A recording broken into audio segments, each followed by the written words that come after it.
Hello students, welcome back to my channel. कैसे हैं बेटा आप?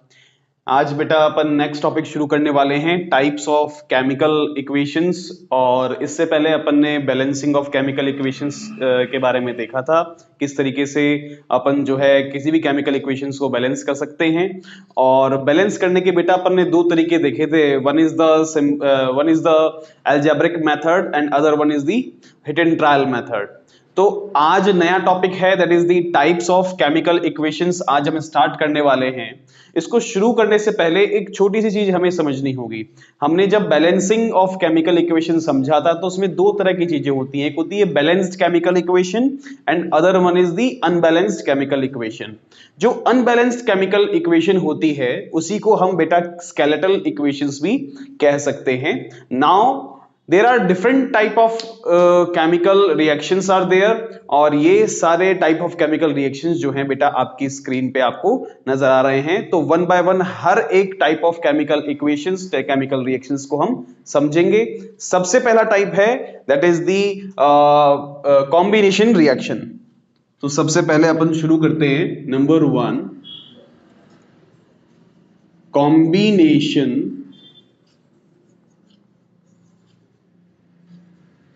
रिएक्शन।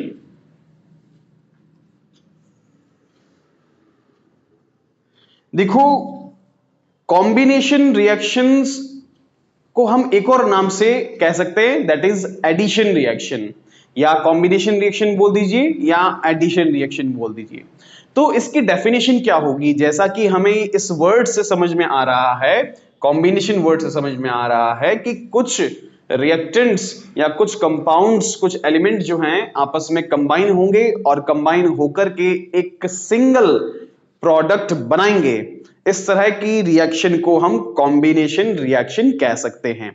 अगर दो या दो से ज्यादा रिएक्टेंट आपस में कंबाइन होते हैं और एक सिंगल प्रोडक्ट बनाते हैं तो उसे हम कॉम्बिनेशन रिएक्शंस कहेंगे।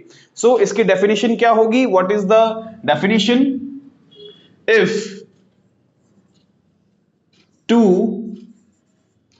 or more than two reactants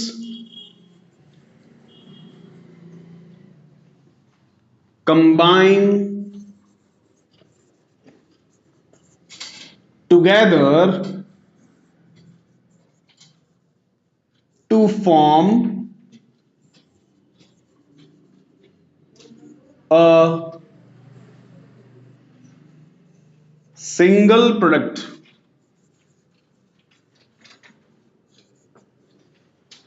then this type of chemical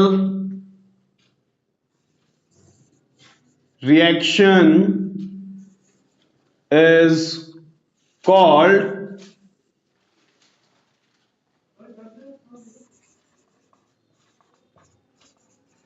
combination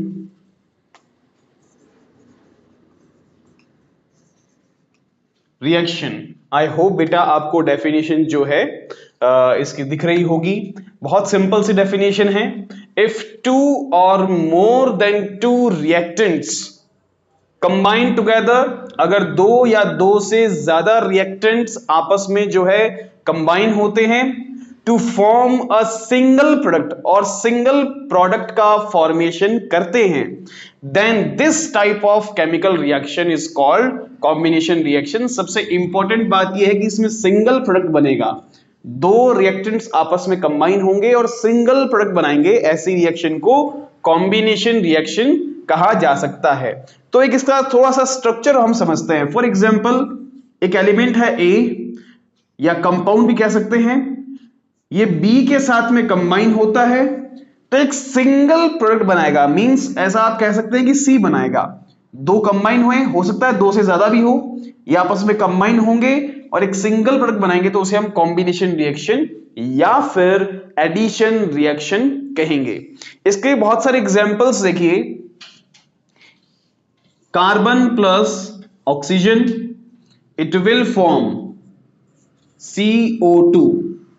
carbon plus oxygen ये क्या बनाएगा? CO2 बनाएगा। ये कॉम्बिनेशन रिएक्शन का एग्जाम्पल है।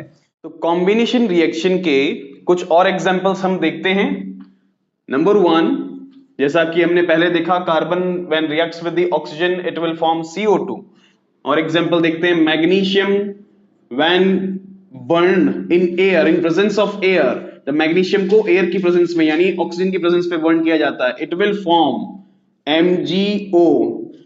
MgO मैग्नीशियम ऑक्साइड बनाता है। तो ये भी एक तरीके की कैसी रिएक्शन है? कॉम्बिनेशन रिएक्शन है। हालांकि आप ऐसा भी कह सकते हो कि सर क्या ये स्केलेटल इक्वेशन बोल सकते हैं इसको? बिल्कुल आप स्केलेटल इक्वेशन बोल सकते हो, बिकॉज रिएक्टेंट और प्रोडक्ट जो है वो बैलेंस नहीं है, इसलिए हम इसको स्केलेटल इक्वेशन कह सकते हैं। और भी बहुत सारे एग्जांपल्स आप लिख सकते हैं, जैसे for example calcium when reacts with the oxygen again it will form calcium oxide.